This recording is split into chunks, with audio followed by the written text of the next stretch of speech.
What is the greatest completely legal loophole you know about?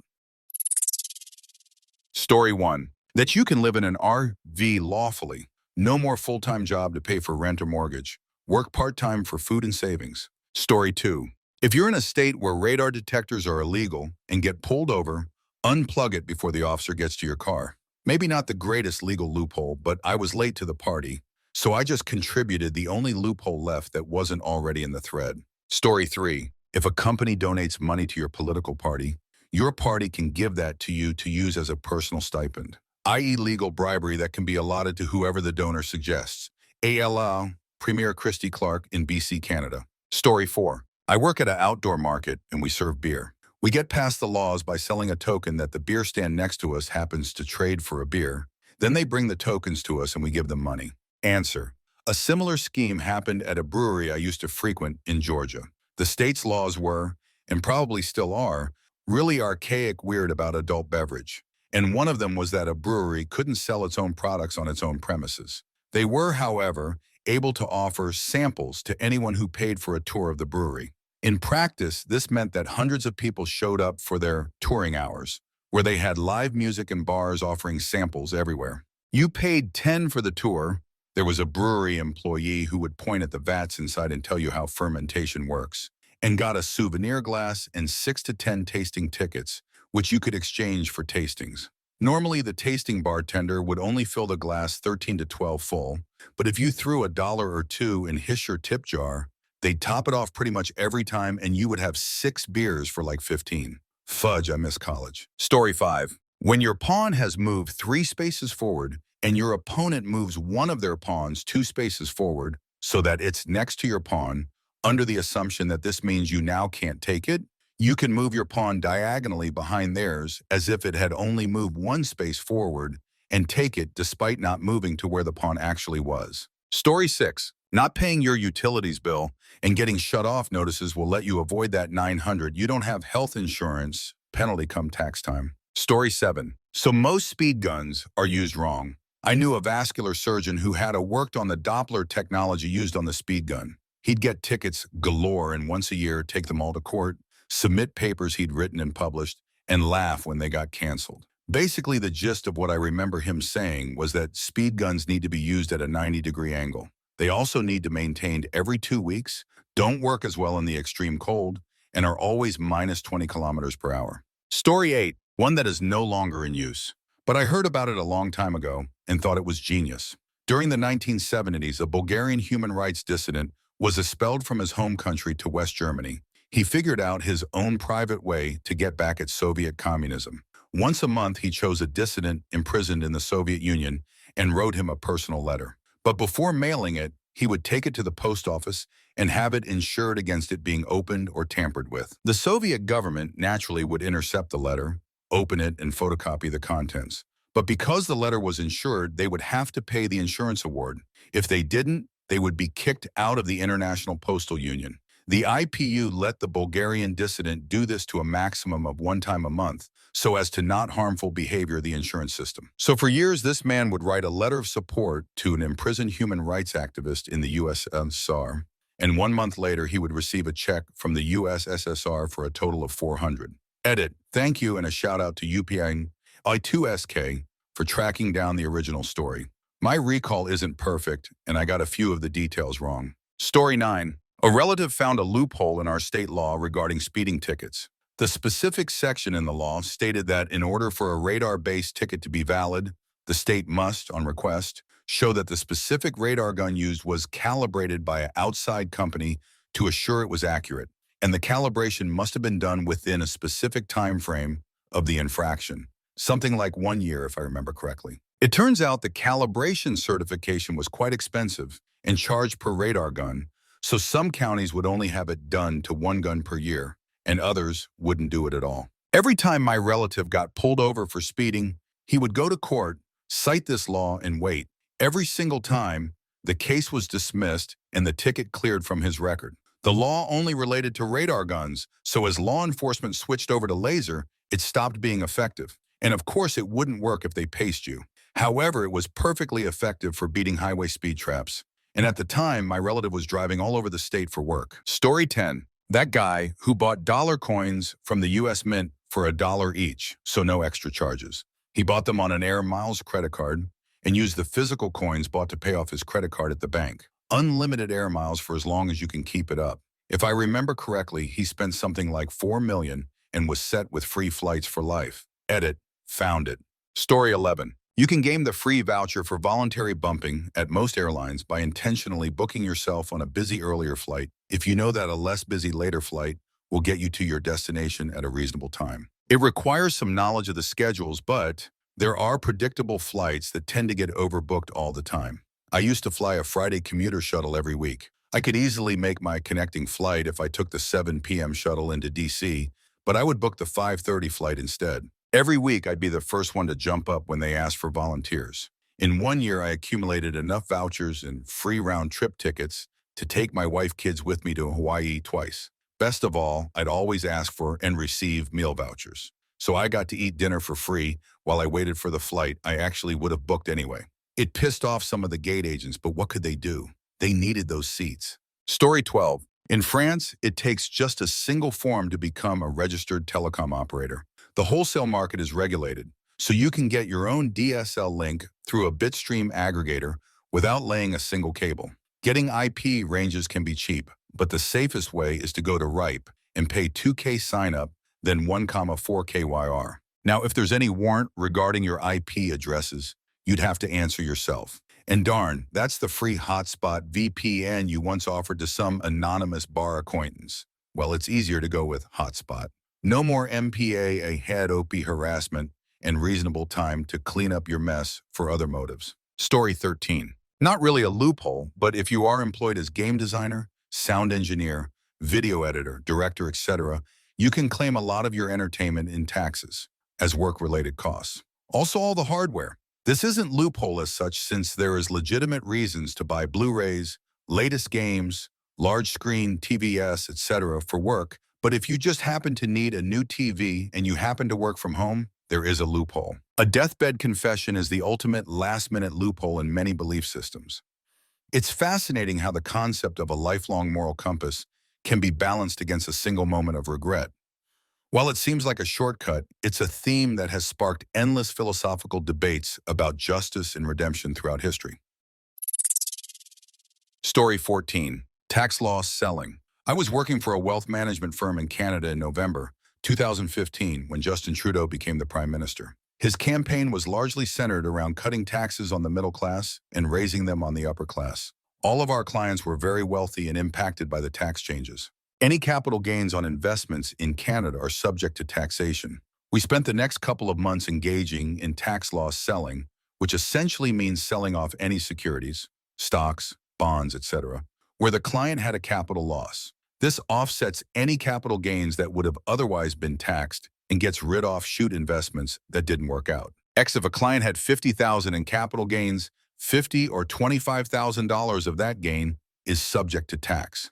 By selling off investments where there was a capital loss of $50,000, the client's net gain for that year is actually zero, which obviously can't be taxed. Doesn't seem like that big of a deal, but if all of your clients had $20 million in capital gains for 1 year combined, that's $10 million that the government didn't get to tax. Story 15. My favorite one is to do with the TV licensing people here in the UK. They send you a letter, say they suspect that TV is being watched either live or online at your property without a license, and that you have to respond to the letter or face court proceedings, a fine for the price of the year's license fees. Now, what they don't mention is that if you contact them, phone, letter, email, anything, and ask them to stop contacting you, they have to do so. And you don't even have to tell them whether you are watching TV or not. Even funnier is when they come to your door and ask to enter to check for devices connected to a TV aerial. They have no legal right to enter your property and no warrant, so you can slam the door in their face if you're feeling in the mood. They claim to have signal detection vehicles in the area, which is such BS as even if they did have this, the funding 100 ain't there. The technology would only allow them to find that a TV signal was in use in the general area and not specifically on your property, as to do that, they would have to perform the tests on your property, which they don't have access to and can't get a warrant for, genius. Although there were some student mates of mine who had some less than intelligent housemates who let the inspectors in without a qualm, ended up getting charged a lot for this mistake, which is why we had TV license inspector drills in my student house. Didn't want a gasman situation occurring. Story 16. Results may vary by state, but if you get a speeding ticket, go to court. If the cop doesn't show up, you win. If they do, ask how they clocked your speed. No matter what method they used, ask when the equipment was last calibrated and ask for the records. They can't provide those as evidence, you win. Works in theory, but the judge can just say, screw you, and find you guilty for being a little shoot. Story 17. Sharing an Xbox One game with a friend. Sign in on your friend's Xbox and set the Xbox to home. Then go home and sign in together and play for free. Drawbacks. Doesn't work with discs, only online downloads. Can't play games offline unless your Xbox is set to home with your profile. Story 18. I got married to my college girlfriend so that she could claim in-state residency and finish her degree at my university for like half the cost they would have charged her as an out-of-state student. I also looked like a very poor head of household on paper and received a shoot ton of grant money towards my own degree. 1010 would wed again. Answer. By being married, you also don't have to report parents' income on the FAFSA form, U.S. financial aid. Edit. The conditions needed to not report parents' income. I don't recommend doing those. Undergraduate students who are under age 24 as of December 31st of the award year are considered to be dependent for federal student aid purposes unless they are married, have dependents other than a spouse, are an orphan, are a veteran or active duty member of the U.S. Armed Forces, or satisfy other very limited criteria. This is a classic example of malicious compliance with bureaucracy. When a system creates rigid rules, people often find equally rigid ways to bypass them. It shows just how far someone is willing to go, even changing their legal identity to reclaim their time or avoid a minor inconvenience imposed by the state. Story 19. Tax lien sales in the state of Nevada supersede the first mortgage on a property. You can buy out someone's state debt at a return of 18. If they don't pay you, you get the property debt-free besides the state taxes. Story 20. If you do your own brake job, you can buy brakes from AutoZone that include a warranty. This warranty just so happens to cover normal wear and tear. Every time you need new brakes, bring in the worn-out ones and you get a new set for free. Seriously amazing. Story 21. I used to work for a nonprofit school that was funded by the state. There was a regulation that the school had to disclose how much the executives were paid, but there was no regulation against outsourcing executive functions. And there was no regulation against outsourcing to a for-profit company that didn't have to disclose anything. And there was no regulation against outsourcing to a for-profit that the executives owned. Story 22. There was a loophole in Canada where you could buy art from a wholesale dealer for like 100 and donate it to charity at a value of like 10,000. Story 23. This guy set up his own premium phone line for those annoying spam phone calls you get. Basically, you just warn them in advance it's a premium rate number and keep them talking. Story 24. If you want to send a letter in the mail for free, address it to anywhere, but make the return address the address you want to send it to. Then don't put any stamps on it. The Postal Service will return it to the return address for insufficient postage. Story 25. Even if someone smells like they've been drinking on before the job, we're unable to officially say so. Due to the fact we don't have a breathalyzer at work. When I found that out, I was dumbstruck. Answer. Even if someone smells like they've been drinking on before the job, we're unable to officially say so. You might be unable to make some sort of public proclamation of drunkenness, but that doesn't mean you can't discipline or fire them. If some dude stumbles in reeking like he fell into a distillery vat and then wants to operate his industrial lathe, you can send him home on the spot. Why? Because fudge you, that's why. And you'd better, because his estate will for darn sure sue you if you don't. Also remember that you can't do X in the US means you can't do X without at least a 1 in a million chance of a lawsuit getting past summary dismissal. It doesn't mean you're actually taking much of a risk by mentioning someone's drunkenness as you throw them out on their drunken jerk. Story 26. If you tell them it's for a bird, you get free bread at Subway. Edit. There's two types of people in this world. Those that know Mitch Hedberg, and then those that need to hurry up and discover him. Story 27. This is going to get buried, but I'm putting it out there anyways. Back in the day, Patagonia, I believe, could have been a different outdoors clothing company. had a lifetime warranty on all their rear products, including wear and tear.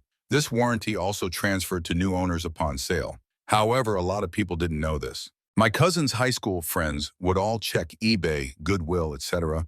for Patagonia clothing that had tears or stains or what have you. They would purchase it super cheap and send it to Patagonia. A few days later, they would receive a brand new version of whatever they sent away. They'd then post it on eBay and make quite a bit of profit. Story 28. In AZ, we have a jacked up law where he who pays the property tax owns the property. Basically, I can log into the county assessor's website and see who isn't paying property tax, usually due to the home being paid off, and pay it. Once I pay it, the owner of the property must pay me back plus interest in order to reclaim their land. If I hold on to it for a year, I can legally evict the owner from the house as it becomes mine. This was a big to-do back in 0809 when the markets took a dump. Story 29. The federal government doesn't have to abide by the U.S. Constitution if they say it's for your safety. Answer. This is such a gross mischaracterization of the government's duty to ensure the public safety and welfare that it should be posted to our bad legal advice. The government can't just pass a law saying blacks and whites get married because blacks are dangerous, and it's for the safety of everyone, and get away with it. Anti-sodomy laws can easily be argued that they're for safety of the public. HIV/AIDS is a public safety issue, and the prevention of the spread of it is in the government's interest, but those are unconstitutional. That's because the government can't just say they're doing something for the public welfare and get away with it. They have to prove the law is passed to satisfy a reasonable, legitimate, compelling government interest that is reasonably tailored to meet those interests. Yes, the government can use that as a justification for certain laws, but it's not like there's zero judicial scrutiny or oversight over those situations. There is, and some of the most important landmark legal cases in our history come from instances where the government said it was doing something for the public good, but SCOTUS found it unconstitutional on overriding grounds. Story 30. The Backdoor Roth IRA. Roth IRAs have income limits that phases out how much you can contribute, meaning if you make over a certain threshold, you aren't able to contribute to this type of retirement account. However, there's a way around that. All you have to do is convert an existing traditional IRA into a Roth. While you may still get hit with taxes when you make the transfer, you can then have that money grow tax-free, and you allow yourself to contribute more to retirement accounts than you otherwise could. This is all because there is no longer a Roth IRA conversion limit, which was lifted around 10 years ago. Story 31. Manufacturer spending. When you sign up for a credit card that offers reward points based on how much you spend on that credit card, you can get free reward points by simply beating the system. Here's how it works. Sign up for a credit card like Chase Sapphire Preferred. They will give you an extra 50,000 bonus points, cash value of 750, if you spend 4,000 within the first 3 months of owning the credit card. You can't just buy and return items. You have to actually spend the money on a product. Here's what you do. Step 1. Buy a 500 Visa gift cards with your credit card. This will work as a debit card. Step 2. Take 500 Visa gift card to a business that will let you spend that debit card on a money order, that is Safeway. Step 3. Buy money order for 500 and bring to bank to cash it out. Step 4. Use that money order to pay off your credit card debt. Please note that you will often be charged $5 to use a credit card to buy the 500 Visa gift card, but the amount paid on the cards will not outweigh the total rewards you get from Chase. Answer. Used to work in credit. Saw this a lot. It's ingenious and totally legal. But with a trained eye, you can spot these patterns. And if the lending is judgmental, the analyst will find something on your credit report to deny you the card. Granted, if you have good credit, they legally can't decline you for this. You're not even allowed to document what we call point seeking, using gift cards to trigger rewards, and then immediately turning those cards back into cash is a high-level move in the world of financial churning. It's a cat and mouse game between clever consumers and billion-dollar banks. It requires a lot of organization, but for some, the payoff of free travel makes the administrative headache worth it. Story 32. In the UK, you can only be fined for parking infringements by councils, the police, or TfL. If you get a letter from anyone else, it is actually an invoice, not a fine. The only way they can make you pay is to take you to court, but none of these companies ever has. The reason they don't is because their fines are not proportional, so they would probably lose and be exposed in the process. Plus, they make enough money from the people they do manage to frighten into paying. Best advice is to simply ignore the letters and they will give up after one reminder. I have done this twice. The letters are always sent second class and not recorded, so you also have deniability if they even try to claim they sent you an invoice anyway. Story 33. No doubt missed the boat on this one, but my father-in-law received a number of speeding fines and was close to losing his license. The cop who pulled him over the last time said, "The best thing you could do is transfer this car to a business." Turns out businesses get fined a bit more, but don't have to nominate who the driver was, so he can't get any more points and lose his license. Or he could stop speeding, but that seems unlikely. Story 34. This is probably known, but always get a Best Buy warranty when purchasing a vacuum or a cheap Amazon Kindle. Probably works on other cheap appliances too.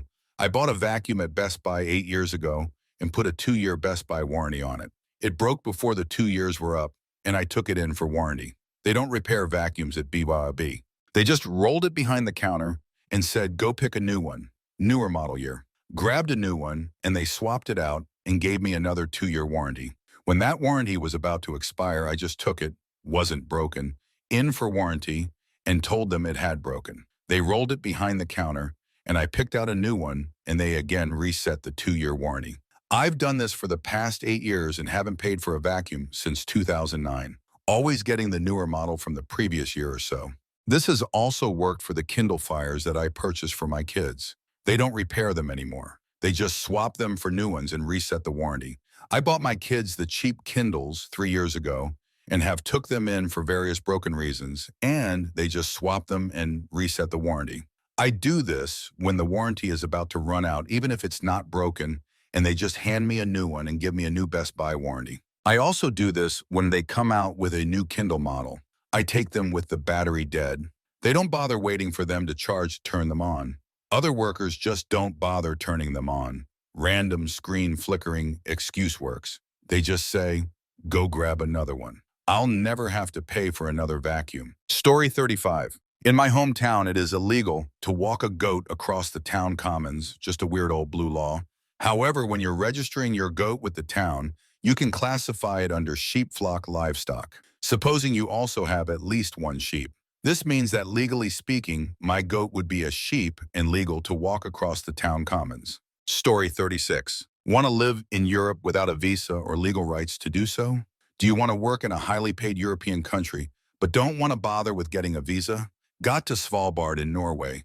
Anyone can work or live there indefinitely without a visa. Story 37. The RHI scheme in Northern Ireland. For every 1.00 of wood chip fuel you use to heat commercial premises, the government reimburses you for 1.60. Massive scandal here. Shoot has hit the fan, and it's costing the taxpayer over $400 million. Story 38.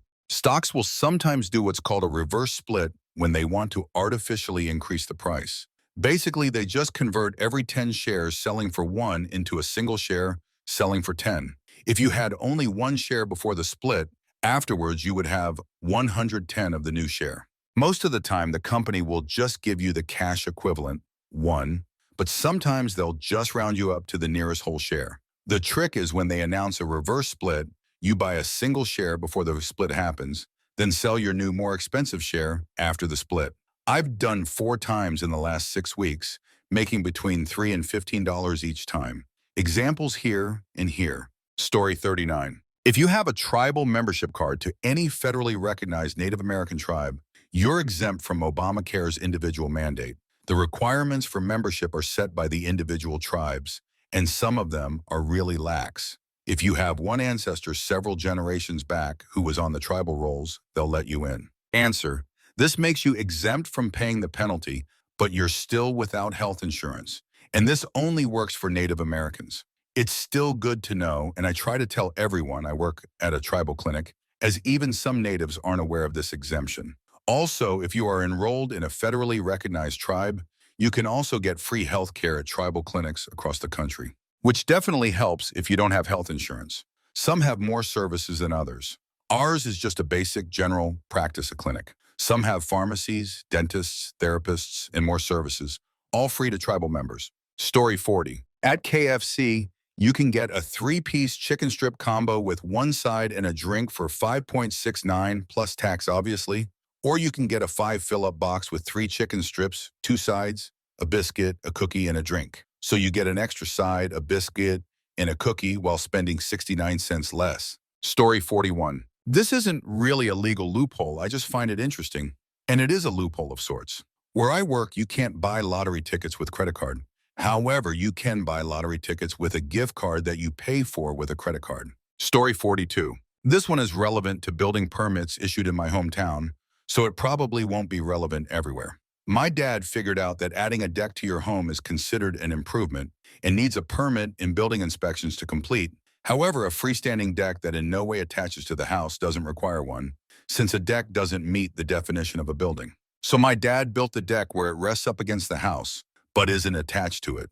It did require extra posts near the house to maintain stability, but no permits. Story 43. If you live in Washington State and want to renew your license for free, you can take yourself off the organ donor registry list and not pay a dime for a license renewal. Story 44. I had a summons for court yesterday. Well, it was MLK Day and the court was closed, so I guess I never have to pay my ticket now. Story 45. If you have a lot of money, laws do not apply to you. Even if you gain the money illegally, the law does not apply to you. There is a legal loophole in this loophole, though. If you hurt another person with a lot of money, then the law applies to you. Story 46. Doesn't apply outside of Scotland, but corroboration is pretty neat. It means at least 2 different and independent sources of evidence are required in support of each crucial fact before a defendant can be convicted of a crime. Story 47. You can take ownership over a home for free. Let's say Bob owns a house in Florida. Bob doesn't live in this house, he lives somewhere else.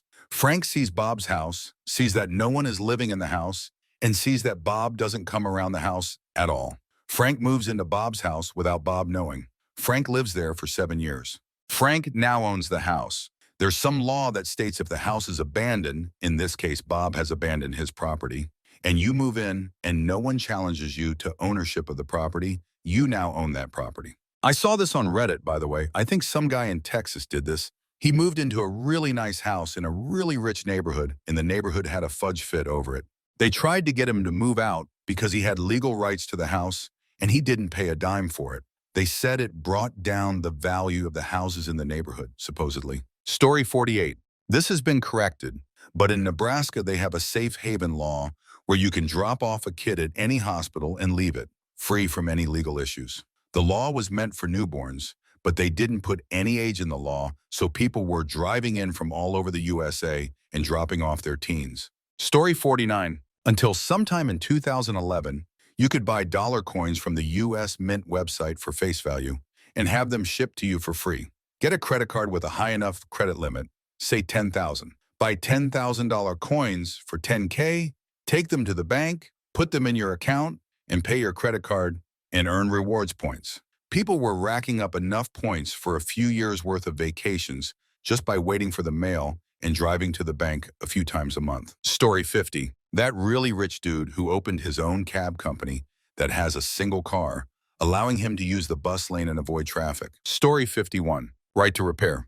Void the warranty because you broke open your Xbox to find the part you need is a pain in the jerk? Send it to Microsoft, they still have to fix it, even though the warranty states that it is void if opened. But if you opened with intent of repair, they have to fix it. Story 52. I rented a store last year and we opened a small shop. It's in a small complex with 5 other shops. The owners of the property do not pay the bank for their loan, and it gets repossessed by the bank and put up on auction. These same guys go and buy it again at auction, but with a different company. They have several. At the auction, they have to come up with 20, I think, and they pay that, but then nothing else. Yet they take the rental income this whole time. It takes about a year before repossession happens again, and they just repeat the same trick. The 20 they pay each time is way less than the rental income for a year, so they just keep on making this profit year after year. They have now done it twice since we started renting there. I don't know how long this has been going on. We spoke to the officer of the court at the last auction, and he admitted to knowing what was going on, but said that they are not breaking any laws other than not paying their debt. Answer. Perhaps use this as an opportunity to start a new business, retail space owner, by buying the property for a higher amount, as they likely know you Form a partnership with others and have them go to the auction while you man your business. Have your partners introduce themselves as the new owners and collect rent. Keep the retail space business separate from your shop, and you'll never have to worry about retaliation. The mechanics of property auctions and debt recovery are often filled with these types of gray areas. It's a stark illustration of how deep knowledge of the fine print can allow someone to stay ahead of the system for years. It's not necessarily about breaking the law, but about knowing the rules better than the people who wrote them. Story 53. If you lose your job and have a large amount of money in the bank, you cannot get on public assistance. Unless you spend it, buy a house or something, then you can go on welfare. Story 54. It's a pretty small loophole in the bigger scheme of things, but for a broke college student as myself, it's pretty important for me. We have an IHOP on campus. One of the most filling meals it offers comes with hash browns, choice of meat, 2 eggs, and 2 pancakes. It's around $10 for the whole thing. However, my college also offers a meal plan that allows us to swipe our college ID at certain restaurants for certain meals. For example, at that same IHOP, you can get hash browns, choice of meat, and 2 eggs for 1 swipe. Getting a side of 2 pancakes is 1.15. I've harmful behavior this quite a bit, as I'm getting a $10 meal for around $2. It might not be the biggest loophole out there, but darn is it a nice one. Story 55. You can reduce a DUI to tipsy in public by turning off the car, throwing the keys out the window, and then drinking a beer in front of the officer before being breathalyzed. He won't be able to prove intoxication before that moment. Answer: DWI enforcement instructor here. No, that doesn't work, and here's why. First off, adult beverage doesn't hit your system the second you drink it. So that means that all the observations I have of you at the scene will be from prior drinking, except for the odor of adult beverage, possibly. Slurred speech, bloodshot watery eyes, problems with balance, problems dividing attention, and with fine motor skills. All of that didn't happen in the 5 seconds after you drank the beer. So I have all my observations and field sobriety tests that are admissible in court. Then we go do the breath or blood test. We do a test, and that test, by this point, is possibly affected by the beer you chugged in your failed attempt. So maybe the number is higher than it should be. No problem. We wait 30 to 60 minutes and get a second test. That way we can get the exact rate at which you are absorbing the adult beverage. Then we can mathematically calculate your BAC at the time of the stop via a regression model. So I wind up with literally all the same evidence anyway. Story 56. If it hails on your house, wind damage too, your insurance company might buy you a brand new roof, siding, awnings, damaged windows, personal property, etc. Industry standard is about 8 hail hits per 10 by 10 square. The hail damage is usually smaller than a fingertip. TLDR. A few small hail hits equal a new exterior for your house. Story 57. This may become usable soon if AMD dies. Intel saying we are not monopoly. Look at TSMC, they make CPUs. Story 58. If you refuse to acknowledge a debt in the UK for 6 years, it becomes unenforceable and is written off. Story 59. If you can't pay your hospital bill, you can just have it absolved for free. People don't believe me when I tell them, and neither did I when I was told. But it worked. This was in 2010. Take your bill to the finance collection department in the same way that you would go to arrange a payment plan, except tell them that you're fudge broke and you'll never be able to pay them back. They'll make you show proof of income and stuff, but when they realized how poor I was, but working 40 hours and going to school too, they took away $5,000 worth of medical debt in like 5 minutes. And then they gave me free health care at the county hospital for the next 6 months, which I never needed to use. Story 60. This is going to get buried, but a fast food chain in my country had a campaign on their receipts where you could get a free hamburger, which was a cheap one, $2 I think, by showing the receipt. It was printed on the receipt. When you bought one of the free hamburgers, a receipt followed with another coupon for a free hamburger. Story 61. A lot of the Hasidic Jews get married under Jewish law, but not actually under state or federal law. This results in the single mother with no income and several children being able to collect significant welfare benefits. They also have some of the most beautiful Section 8 housing you can imagine. www.nydailynews.com. AMP, New-York, Hasidic-neighborhood-B-K, LYN-top-beneficiary-section-8-article-1. 2639120. This situation highlights the complex intersection between religious traditions and state law. It's a reminder that legal can mean very different things depending on which jurisdiction or set of rules you are looking at. Such stories often spark debate about how social benefits should be managed in a diverse society. Story 62. I have a cool one. My buddy overstayed by about 10 years in the US, ran a company, paid taxes, no problem. But he couldn't fly anywhere, obviously, and if he got in trouble with the law, he could have been deported. Anyway, one day he got the chute beat out of him by a taxi driver. They tried to press charges, but for some reason they couldn't touch the guy, despite knowing where he lives, works, etc. His lawyer found that he could apply for a victim of a violent crime visa. He did, and now he's legal and can enter the country without fear of deportation. There's obviously more to this story, but that's the gist. Story 63. I bought a historic office building that used to be a school using a residential home loan many years ago. This worked because the zoning was R residential. I put very little money down, had low payments, and kept the whole transaction simple. Bought it for $400,000, sold it for $800,000, and legally used it for my office for 4 years. Story 64. Throwaway for obvious reasons, I have earned over $90,000 by getting compensated by airlines. This is a simple trick that works well. If you know certain routes at your airport are always oversold, just buy a fully refundable fare a few days before the flight takes off. Usually this will be one or more of the oversold tickets. Just go to the airport and offer to give up your seat and reap the rewards. If not needed, just refund your ticket. Usually I book 12 to 18 tickets in one day and hit one after another up until my planned departure in the evening. I try to spread it across 5 airlines to avoid seeing the same staff. I fly for free everywhere in the world. Southwest has the best policy, usually $300 plus twice the value of your ticket. I have thousands of dollars of credit with all the airlines that I can't even use it fast enough. Answer: I worked for one of the major airlines. While technically legal, they can ban you from flying with them if it becomes obvious that this is your tactic. However, as a former gate agent that dislike oversolds, I'm not encouraging you to take oversold compensation when you can. We might know you're doing it, but dealing with invols is much more of a hassle, so we just do the old sorry Mr. or Mrs. Upper Management. I see so many people a day I don't remember. Story 65. You can't do this anymore either, but when the US was trying to introduce the dollar coin, they were offering each coin for exactly one, no tax, free shipping in an effort to get them into circulation. People were maxing out credit cards, purchasing these coins for the frequent flyer miles, then turning around and depositing these coins back into their account, costing them nothing. I heard that some people got away with doing this many times, racking up millions of frequent flyer miles before they had to end the one with free shipping program. Answer: hey, I did that. I got in on the tail end though, when it was harder to do.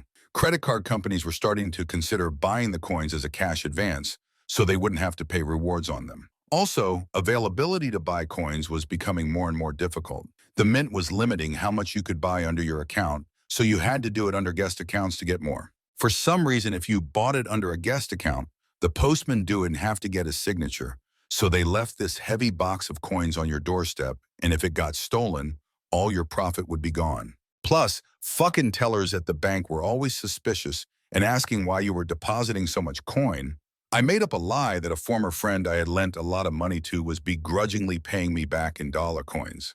I made a 100 profit off the whole thing and decided to stop because it was such a pain in the jerk and risky. I don't fly, so I did it for the cashback rewards on my credit card. Story 66. A professor at my undergrad was famous for his strictness and propriety. He had a handbook that he had written himself on the codes of conduct for the class that was at least half an inch thick. A real shoot diamonds type, and I disliked the class, him, and everything he stood for. One of the prohibitions spelled out in very clear legalistic language was, no baseball hats in class.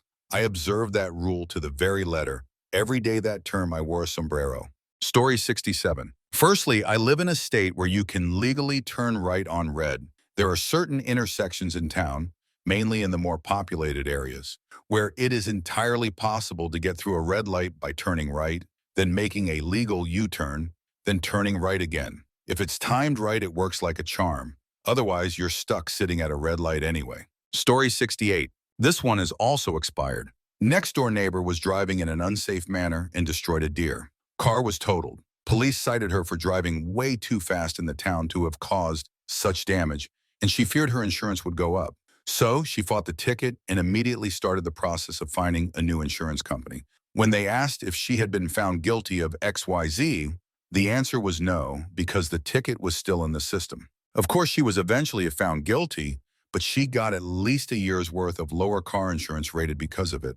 I believe the loophole has since been closed, as they ask if you've ever been found guilty of or accused of. I'd rather not spend the time to look it up. Story 69. If there's old property in your family that you want to keep around, if there's a threat of demolition, you can apply to have that site become a historic site if it's over 50 years old, which may save it from being destroyed. Story 70. UK here. I always knew that I could change mortgage provider and get a better deal, but didn't know I could change mortgage and stay with the same provider. They are afraid you'll leave. It's possible to stay permanently on the initial 2 years reduced rate by renewing the same mortgage with no fee every 2 years. This saves me around $1,000 a year in interest.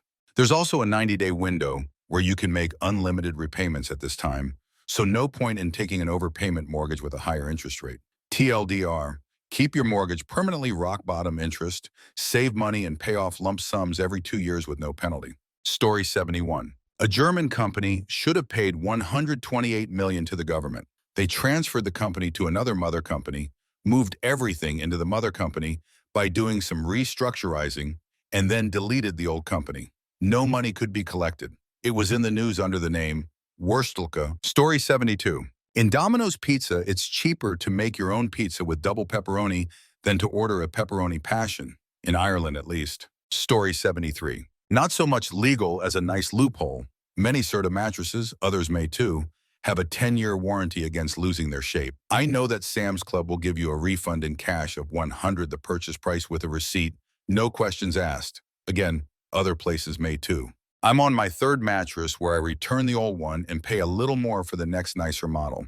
Eventually, I'll either find a mattress that doesn't lose shape, or I'll have a new mattress every year forever. Save your receipt. Story 74. When the U.S. was trying to aggressively introduce $1 coins, people were able to buy thousands from the U.S. Treasury on their credit card, get free shipping, and then deposit them at the bank. In turn, they were getting 1 to 2 cash back on their credit cards. Story 75. Innocent until proven guilty. Not just we know he's guilty, not just it must have been him or someone like him. Not he was there, proven guilty, regardless of how tedious that chore is and how obvious his guilt is. Proven. Yes, jump through all those useless hoops. I used to be a prosecutor. I am aware of how obvious guilt usually is. Even so, we went through the whole procedure. Otherwise, we would have imprisoned or fined or even executed a person who was, by our law, innocent. Wasn't always like that. Used to be. He turned me into a newt. Was sufficient, especially if the newt in question was well thought of by the mob, and the conjurer was a stranger. Used to be that it's obvious was proof enough. Greatest loophole ever. Not honored everywhere. Guilty until proven innocent seems un-American. It's un-British. It is French. Was French anyway. Story 76. If anyone wants to find the actual article, I believe there was a man in Texas, assume homeless or poor, who got a nice 3 to 4 bedroom home for a whole $35. When the previous owners left their suburb home, I assume a lack of payment, he paid the fee to have the home transferred to him. I believe the only stipulation was to stay 3 years and it becomes his. No mortgage, no rent, just a 35 piece of paper. Neighborhood was pretty pissed. I applaud the man for his craftiness. Story 77. In California, you can transfer vehicle title to from related family members without paying tax or requiring a smog certificate. I have purchased and sold cars within my family and saved a lot of money. Here's the form. Story 78. The parking dock under my building had 0 signs regarding parking. So, it being a university campus, I took full advantage. That is, until someone IT guy got upset I was taking a sweet spot. Ended up having to talk with the dean, the chair of the department, and my boss. 2 out of 3 liked my play and had no issues.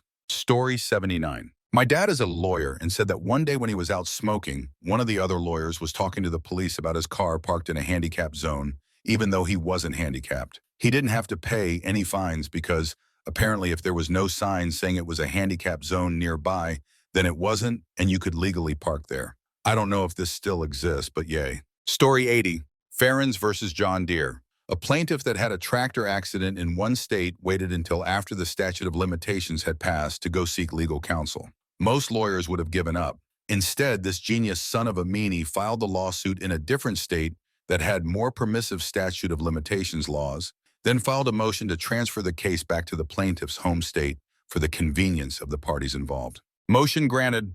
In law school, you quickly find out that great legal loopholes are a Hollywood fiction, for the most part. But this is the stuff of legend and really clever lawyering. There's more to this story, but I'm tipsy and sleepy. Source, am lawyer.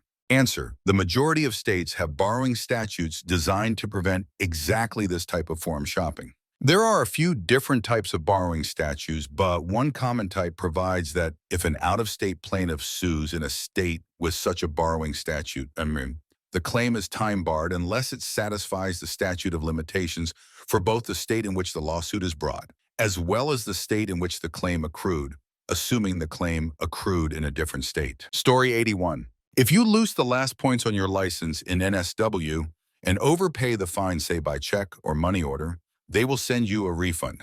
As long as you don't cash the refund, you won't lose the points and therefore your license. Story 82.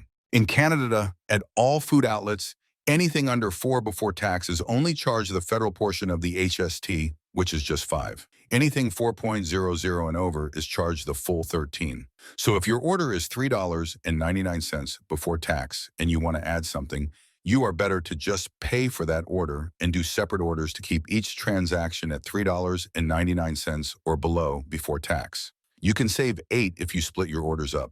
Also, depends on how frugal you are. Story 83. The poop hole loophole. Very popular in Catholic schools. Basically, girls see it as a sin to lose their virginity before wedlock, but anal is totally acceptable. Please no one tell them. Story 84. Did you know that people with disabilities do not have to be paid minimum wage? At least in my country, that is the case. While your business would be attacked by workers' unions if you didn't pay minimum wage to normal workers, paying far less to disabled workers is completely legal. I know of a company that does packing with severely disabled citizens and exploits this. Half the reason I'm going to college is so that I can get a salary and not be paid 2 hours at whatever job I end up getting. Story 85. An old friend of mine bought about 20 acres of land for $125. Basically, the property was being foreclosed on due to non-payment of property taxes. This is in Missouri, USA. Well, when the paperwork was being delivered to the county, my friend stopped the person in charge of it. I don't know the title. Somebody please correct me on this because I want to do it. And offered to pay the property taxes on this chunk of land, which was only $125.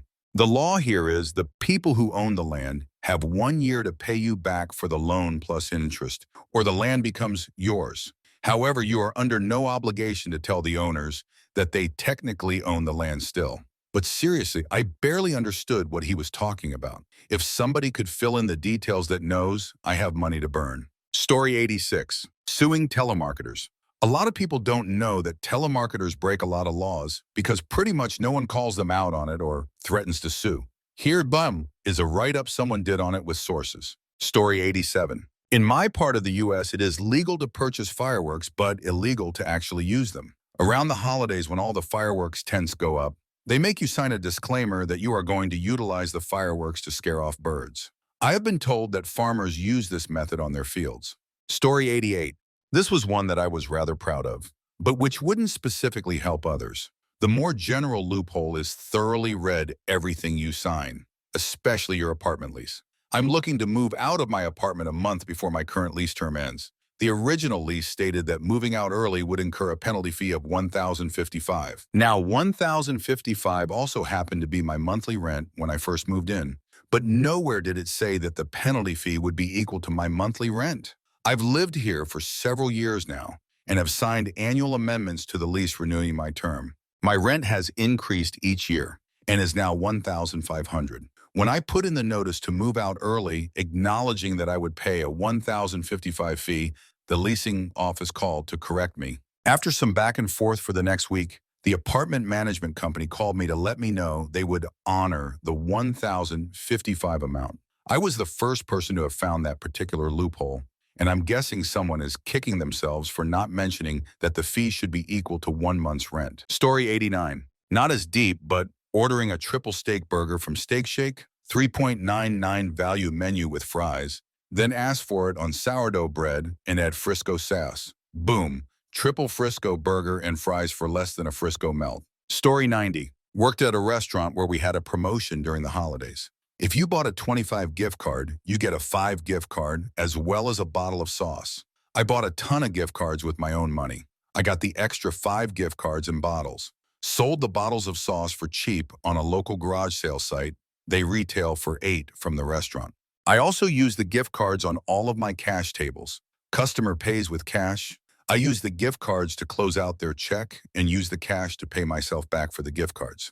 So basically, it was a free 5 for me for every 25 gift card I bought. I also won the gift card contest we had. Story 91. My brother told me this one works, but I haven't tried it. So not sure. If you get a speeding ticket, send a check for $1 more ham the amount charged. They will send a check back for the overpayment and will not be able to report to insurance until you cash the check, as it is not considered a complete transaction. Rip up the check and avoid the insurance premium increase. Story 92. Are you broke? Are you in school? College grad? Is your SO or close friend in school? If you get married, it costs only the license costs if you don't put on the party or someone else pays. Then you no longer have to report parents' income for FAIFS. Some LGBT couples I know use this to get around having been disowned, but still being young enough to report parents' income. Also, marrying means you may not have health insurance through parents anymore, or you never did. If you then need health care, you don't have to count the student loans and whatnot of the student spouse's income. So that means your income is only from whatever crap job you do have, or none if you are also a student. That means now, as one household with a low income, you might qualify for state or federal medical assistance where you make too much to qualify as a single person. I did this. In my state, I was a law student. My wife had an undergrad degree and some experience, so she had various office jobs from 12 to 15 an hour starting out. Obviously, this was not enough to let her buy into the crappy work insurance plan that barely covered anything. And she had bad depression at the time.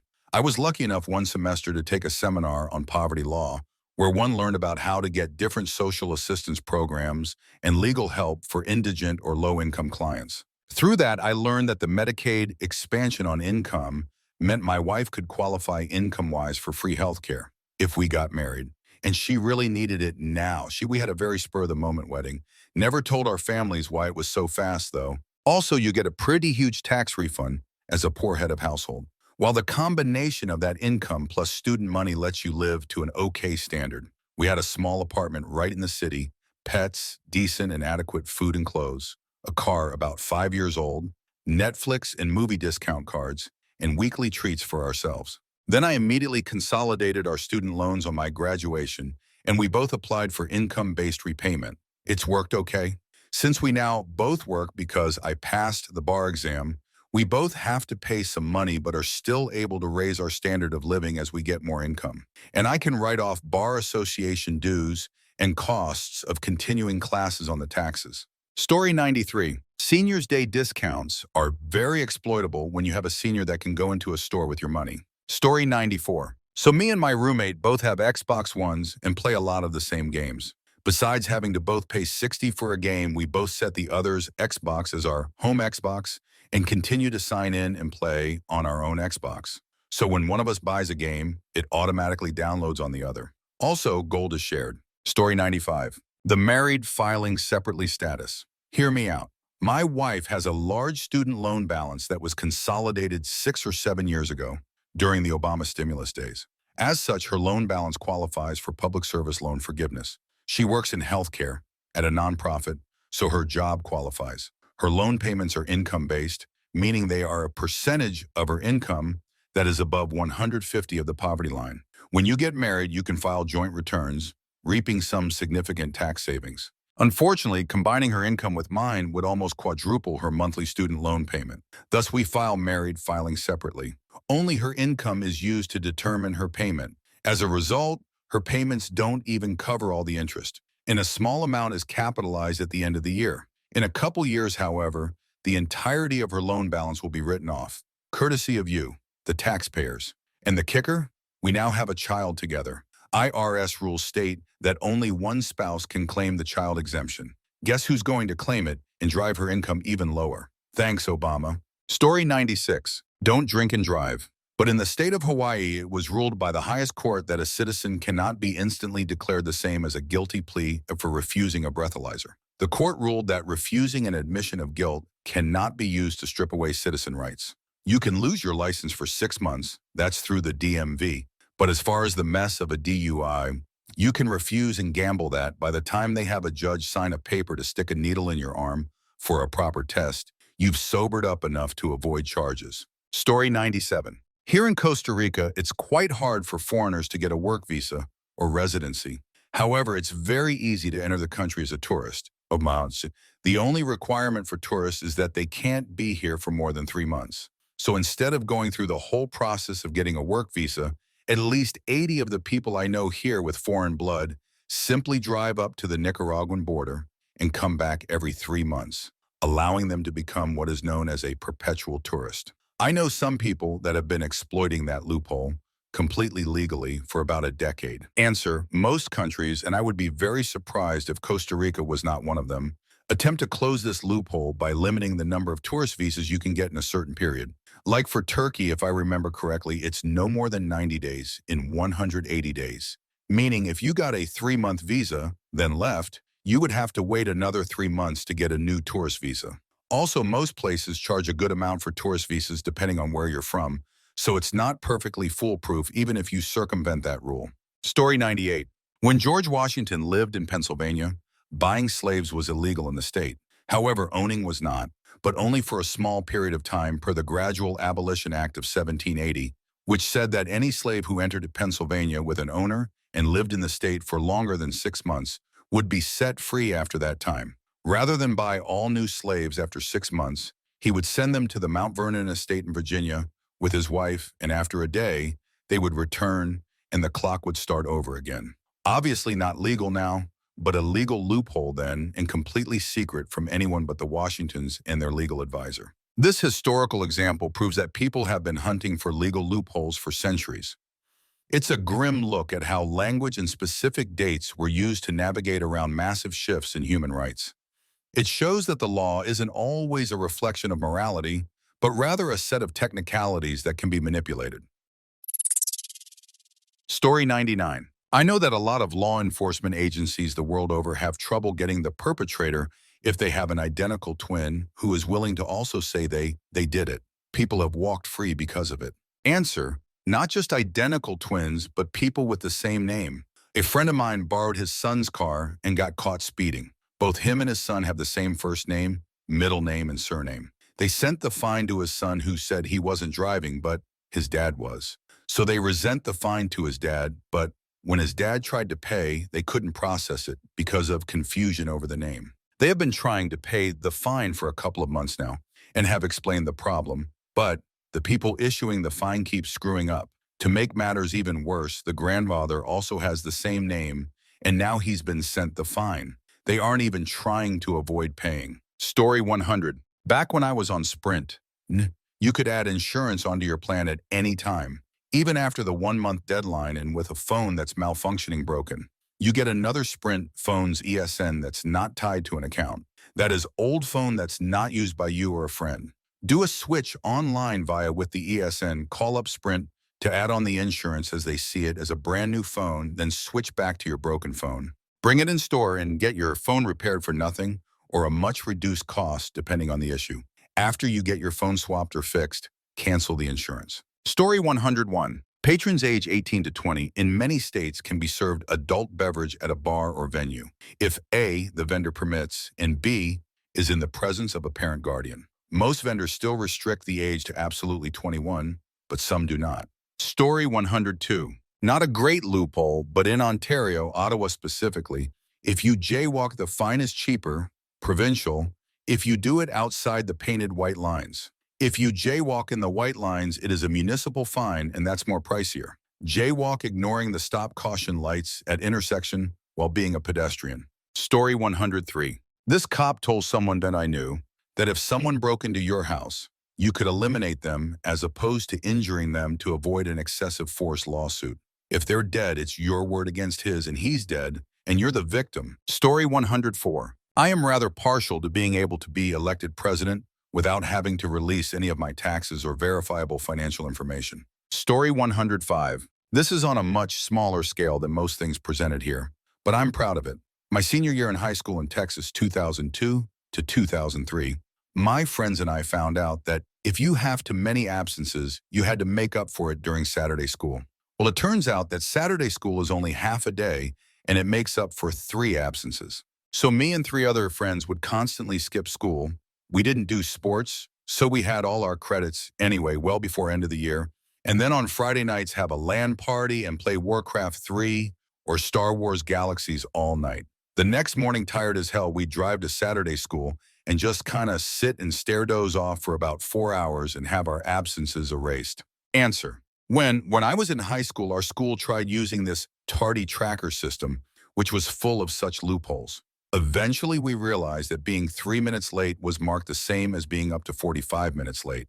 After utilizing that a few times, administration was pretty pissed. I don't know how long they kept using that program, but it was a waste of time and money, emo. Story 106. In Denver, the city places about 10 photo radar vans at various locations around the city. If you are speeding, the radar van snaps multiple pictures of the driver, the car, and the license plate.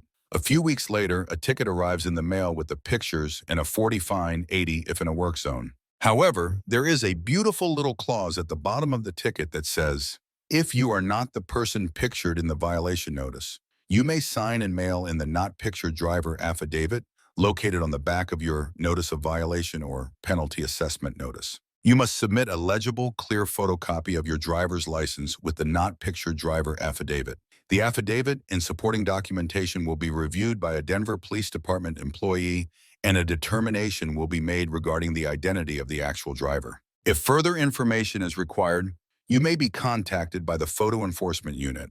If it is determined that you are not the driver, the case against you will be dismissed. Source. My parents figured out this loophole years ago and have had their cars registered to each other for many years for the sole reason of getting out of photo radar van speeding tickets. Answer.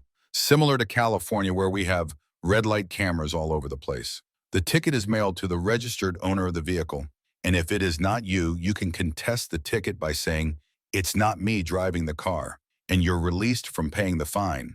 They cannot compel you to say who the driver actually is, and if they want to find out, the burden of proof is on them. They will usually check DMV photos of anyone else living at the same address, and if they feel they can prove it was, say, your husband, then they have the right to send the ticket to him, in his name. I consulted an attorney because I had a situation where my husband was driving my car and I wanted to see if the ticket would ultimately be transferred. There are tons of attorneys who handle these types of cases now, and he said that, yes, it was possible, but the police have a limited time, I believe it was 1 calendar year, to ticket the correct driver. So the attorney basically advised that I should take his counsel because my case was strong. I am not a bearded man, so the ticket was easy to dismiss, and he would have it officially thrown out by a judge. He could use my strong case to bolster the weaker ones from his other clients. His strategy was to delay for months, years with extensions, and find the judges that he knew disliked paperwork and would bring hundreds of cases up on the same day,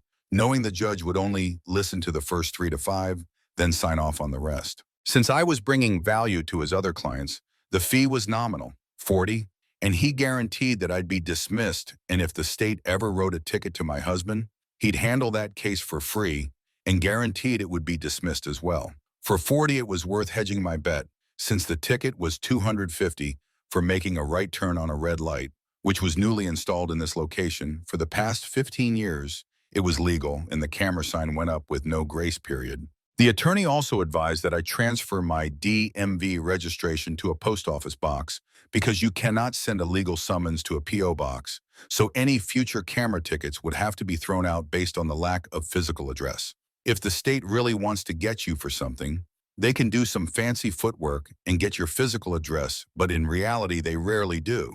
So it's good about 99% of the time. However, if you register your vehicle to a business, there is nothing they can do. You cannot ticket a business, so any infraction against a business is thrown out.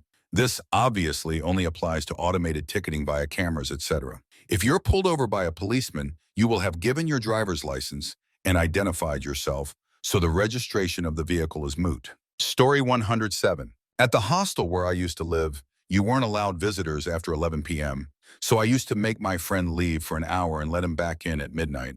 Technically, I'm allowed. Story 108. UK heard that technically you don't need planning permission for stuff you build on your own land if nobody objects within 4 years of you building it.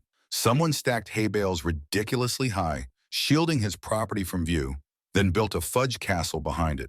Nobody could object to him building it because no one knew about it. 4 years after he finished, he took the hay down and nobody can take his castle away. They're still trying to, though. Answer: except they did object, and now his castle has been torn down. Edit: the reason is that if you don't have planning permission for a building, you can apply for retrospective planning permission. If the building has been around for a long time, there is usually no reason for the council to object, and they will grant it. In this case, it was quite obvious that the farmer was trying to get around planning permission rules on purpose, so when applying for retrospective planning permission, the council just said, fudge you. Basically, the loophole does exist, but if you try using it in a blatantly obvious way, then it won't work. Edit 2. Don't fudge around with council planning departments. They will screw you over. There is another case ongoing in London at the moment where some guy pulled down a listed pub planning to build some flats. Knew he'd get a fine, but wasn't worried as the maximum fine allowed is tiny compared to how much he'd get for the flats. Instead of a fine, the council imposed an enforcement notice that says he has to rebuild the pub brick by brick. Story 109. UK, so this might not make too much sense to some people. I run a business. The business is providing my labor to films. Because I supply my labor as a business, I don't pay any income tax or national insurance at source. I charge my clients 20 VAT, but only pay 12. I pay myself under the tax threshold, so I don't pay any personal tax. I take any money I need out of the company in dividends. I charge all business and a lot of personal miles to my company, averaging about $5,000 a year. I put through dinners, cinema tickets, TV subscription, broadband, clothes. All this is tax deductible. All this is completely legal. Story 110. Avoiding investment taxes through life insurance. There is a particular form of life insurance that can accrue a large amount of cash value and pay out in reasonably sized disbursements, say, when you retire for the rest of your life, tax-free. Story 111. Use Google Translate as a proxy for getting as many New York Times articles you want for free. Just put the URL of the Vancher article into Spanish, then translate to English and click the translated link. I don't know whom would pay for a subscription like that. Story 112. I met a man on a plane who told me his best friend is a retired pilot. Apparently, back in the day, banks didn't exchange small change from other countries because it wasn't worth sending all the change back, so they would sell foreign coins by the bag, by weight. This pilot would buy bags of change, and when he flew to the country the change was from, he would exchange it for a lot more than he paid for it. Story 113. You can act like a total asshat your whole life, then ask for forgiveness on your deathbed. Instant ticket to heaven. Story 140. At pizza restaurant near me, they have a special offer for buying 25 gift cards, where if you buy one, you get a free pizza. Neat, huh? Well, as it turns out, there's no fine print other than you can only use one gift card per visit. But other than that, you were free to buy gift cards with gift cards and get free pizza. I never did it, though, because I thought I would get called out and banned from the restaurant, something I was afraid of because the pizza was really good. Story 115. Maybe not the greatest, but the dumbest. You can pay a woman for intimacy. You just have to film it and sell it. Story 116. In Chester, England, it is permitted to shoot a Welshman using a bow and arrow as long as it is done within the city walls after midnight.